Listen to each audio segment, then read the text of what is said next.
Alaikum wa rahmatullahi wa barakatuh. Brothers and sisters, we are here this morning celebrating a successful year learning the book of Allah subhanahu wa ta'ala. And what better time to celebrate this than this beautiful month of Ramadan. This morning, I wanted to mention 2 points. Okay, 2 points. And I want you to remember them as you go home and you spend your summer and plan your time for the next year. The 2 points may seem unrelated, but they're related. One has to do with Google Maps, and the other has to do with monkeys. I'm not kidding. I'm going to tell you something about Google Maps and something about monkeys. You ready? Yeah? Okay. So, imagine you are in a place that you're not so familiar with, and now you need to get directions. So you're driving. I don't know if you drive, hopefully not, but you're driving and you need to get directions. So what do? You pull out your Google Maps or Waze, and now you put the address, right? Then when you put the address, where do you put the phone? Maybe in your lap, maybe you'll put it in, on the dashboard, you'll hang it with something so you can look at the phone, right? And now you start driving, you're driving the car, and after a little while, the Waze or Google Maps goes, in 0.2 miles, turn right. Yeah? Or if they turn left. And let's say if you are somewhere that you are north and you need to go south, it'll say, in 1 mile, take I-95 south. And then you take I-95 south if you need to go south, right? Now, just imagine this person, 2 people. Imagine this one guy who says, okay, I need to go, from this place. He puts his address on the Google map, and then when he puts the address, guess what he does? He takes his phone and puts it in the trunk. I know. You'll say, what? Why would you do that? Why would you put the phone in the trunk? If you want to follow the phone to get to your destination, you need to put it where? In front of you so you can look at it. Now what about this other person who says, fine, I'll put it in front of me, and then he's trying to go south, or he's supposed to go south, the Google Map says, in 0.2 miles, take exit for I-95 south.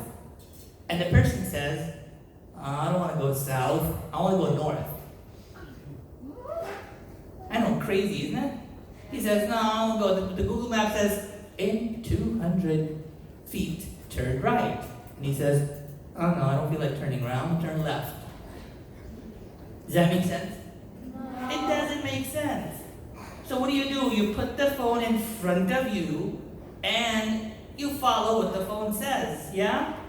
Well, Rasul sallallahu alayhi wa sallam taught us something very similar about the Quran. He says that the Quran is one that intercedes for the person in front of Allah, and he will request Allah to put a person, to elevate his status, to put them in Jannah. And it is a litigant that really tries its best to argue for you. Okay, and then he says here's the point. He says whoever puts the Quran in front of him, and of course follows it, the Quran will lead him to Jannah.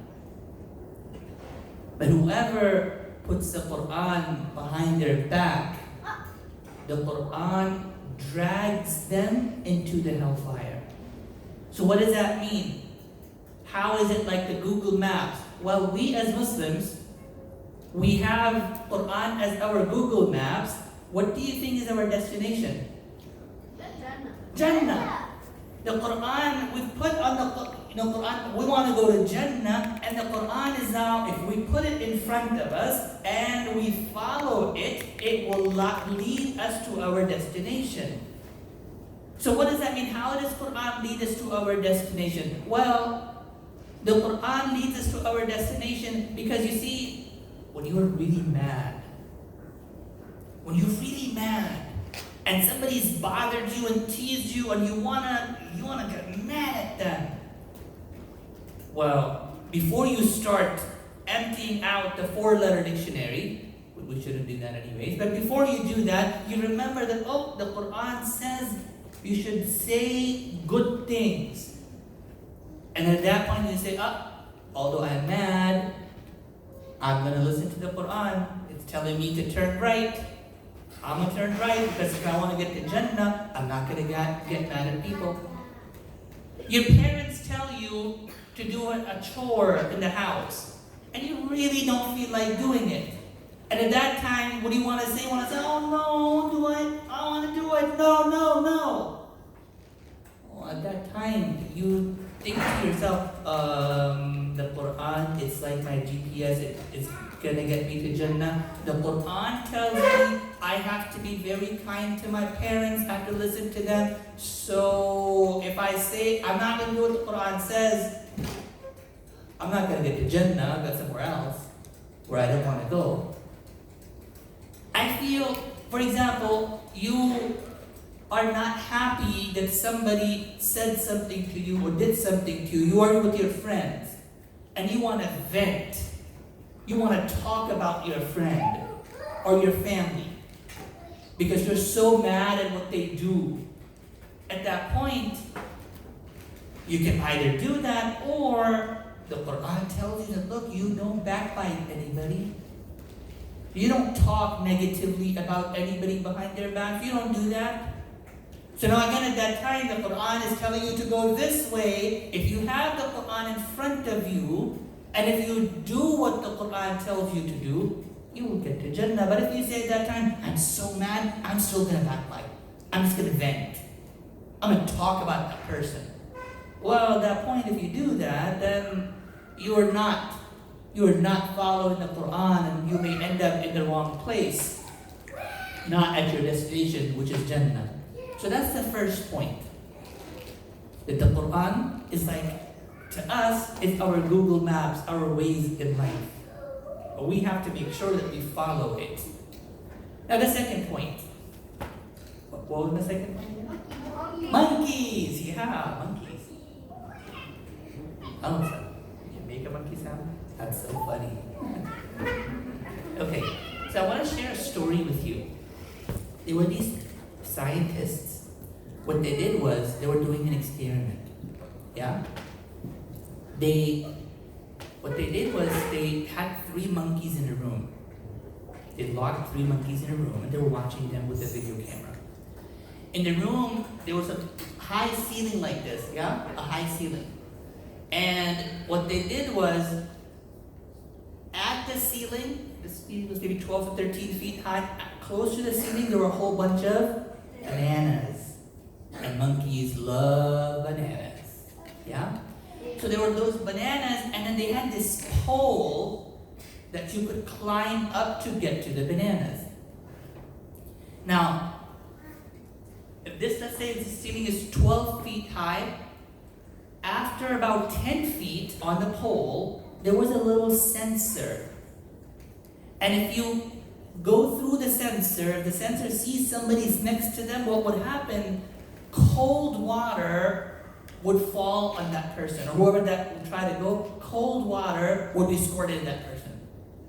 Yeah, they had this thing set up, a little water fountain kind of a thing, that as soon as you go through the sensor at feet number 10, after 10 feet, you would get hit with cold water. But if you kind of went through that, that sensor, then you could get to the bananas. Okay? So, what happens? The 3 monkeys in the room, they say, oh, I'm gonna get to the bananas. So monkey number 1, he goes up, up. And as soon as he hits the sensor after 10 feet, what happens? Whoosh! He gets squirted with cold water. And he's like, oh man, and he comes back down. So he's like, Then the monkey number 2 says, I'm gonna try next. Monkey number 2 goes up. At feet number 10, when he reaches 10 feet, he hits the sensor. What happens? Cold water falls on him, and he's like, he comes back down.